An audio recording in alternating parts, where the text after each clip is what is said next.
And just like that, Andretti move one step closer to competing with the heavyweights of the sport. The FIA have given the soon-to-be Andretti Cadillac their blessing. What does this mean for Formula One? And, more importantly, what does this mean for you? Keep watching the video to find out. Andretti has secured the green light from the FIA to join the F1 grid, but they now face the task of persuading Formula One itself to grant them entry as well. The American team submitted their expression of interest application to the FIA earlier this year, successfully clearing that initial hurdle. However, the more challenging phase lies ahead.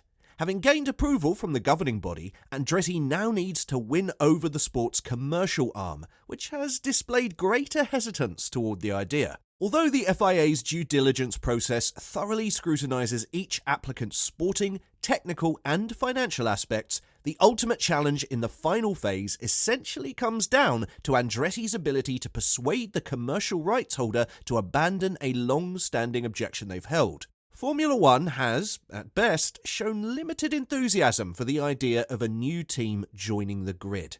Moreover, it retains the authority to decline a commercial agreement, although such a move could be contentious and subject to possible legal disputes. Andretti has been actively pursuing a spot on the grid since 2021 and recently unveiled a partnership with General Motors, rebranding as Andretti Cadillac.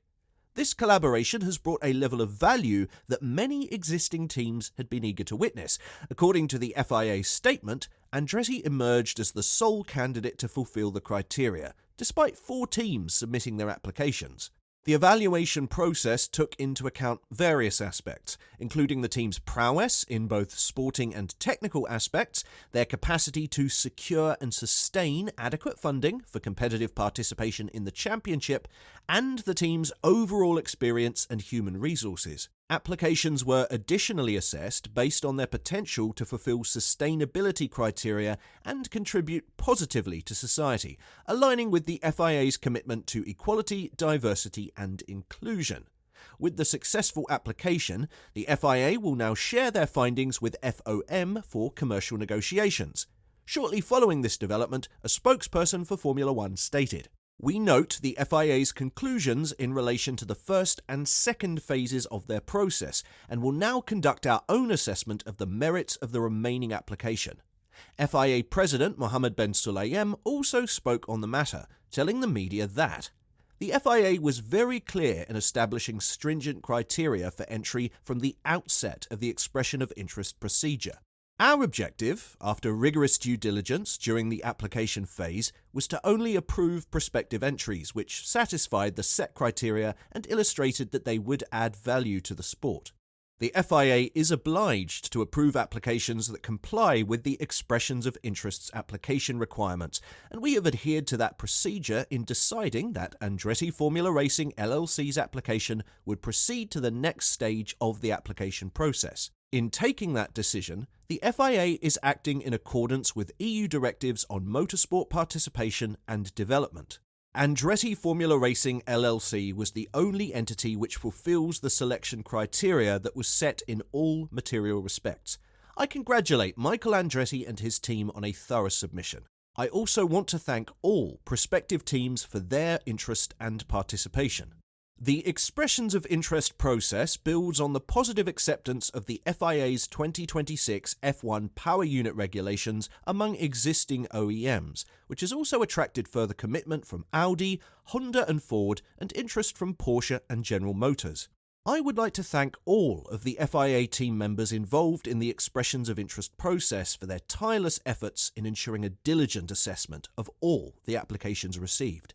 The FIA's evaluation process consisted of 3 distinct stages. Phase 1 involved inviting expressions of interest. Phase 2 entailed the assessment and approval of these applications, and finally, Phase 3 saw the FIA transmitting their findings to FOM for further consideration. As of now, Andretti stands out as the most prominent contender among the teams that have expressed an interest in joining the grid. We anticipate receiving a decision soon regarding the success of any of these contenders. Nevertheless, the existing teams who are concerned about potential reductions in their future earnings have been explicit in stating that any new entrant must offer something of substantial value that enhances the overall series. This viewpoint has been echoed by Formula One's CEO Stefano Domenicali. Andretti has strengthened its bid by forming a partnership with Cadillac and incorporating a Renault power unit, but Vasseur emphasises that simply branding the project as all-American is not sufficient. In July, the Frenchman made a statement that sounded like he was against the move, saying, "My position is that the 10 teams that made huge efforts, even when it was tough to be on the grid, and to survive for some of them, now that if we have to welcome another team, it has to be for mega good reasons. The fact that you have an American team is not a good reason, because for me, first, we have an American team, thanks to Haas. And the second one is that if you want to be at the top in the country, it's a matter of drivers. Have a look at what's happened in the Netherlands. It's the biggest success of the world today, and they don't have a team. They have Max. I think first, we have a good success in the US. If you want to increase the success in the US, it's more a matter for me to have an American driver. It's not about the team." When questioned whether his perspective would change if a major manufacturer team expressed interest in entering Formula One, he responded, "I have to say it again, that we made collectively a big effort. If someone wants to join now, it has to be also to the benefit of everybody in the paddock. It means that they have to bring something to F1. I don't think that the nationality of the team is an asset." Red Bull team principal Christian Horner maintains a skeptical stance regarding Cadillac's participation in the Andretti project. He said, "GM is a great brand, but what I'm interested in is what is their model," Horner said. "I don't assume they're going to go and build a facility like ours. I assume it's a badging exercise." When the comparison was drawn to the Ford/Red Bull powertrains deal, he said, "Yes, but Ford, they're not pretending to be an entrant in F1. GM are associated with Andretti at the moment, who currently don't have an entry. Now, the FIA will run their process. I think, as with all these things, you've got the logistical issue of how to accommodate the 11th team. But the reality is, what it really boils down to is, who's going to pay for it? And if it dilutes the existing 10, of course, they're going to have an issue with it. Liberty are not going to want to dilute their element of the income, so that's where you end up at a standoff." Toto Wolff, despite clashing with Christian Horner multiple times, seems to be in agreement on the matter at hand. Back in January, he made a very public statement when Andretti's collaboration with General Motors was confirmed. He made his skepticism about the bid known, saying, "With Cadillac and GM, that's a statement.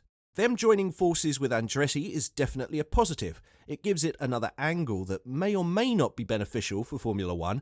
Nobody would ever question GM's or Cadillac's pedigree in motorsport and as a global auto company." Wolff has emerged as the most vocal opponent of Andretti's proposed entry, contending that he, along with the 9 other teams, would face negative consequences leading to a further reduction in their profit margins. Toto Wolff holds the view that the current stability in the sport owes much to the tight-knit relationship between the existing 10 teams, which is why he opposes the entry of Andretti. He said, "I think why F1 and the teams have survived in the last years is because we all stuck together. The FIA, FOM and the 10 teams, we need to protect the sport. We're holding this sensitive sport that's growing at the moment in our hands. And that's why the right decisions need to be taken all of us together when it comes to, let's say, a mindset. And then obviously the FIA and F1 when it comes to these decisions because it's out of the team's hands." Wolff has consistently countered by raising questions about the value that the Andretti bid would bring, despite Michael Andretti's confidence that it has been adequately addressed with General Motors' support. Wolff's most recent comments indicate that he still harbours doubts on this matter. So, should Andretti have a spot on the grid, or do we keep it at an even 10? Tell us what you think and why in the comment section down below. And, as always, don't forget to like and subscribe to the channel if you haven't. Thanks for watching.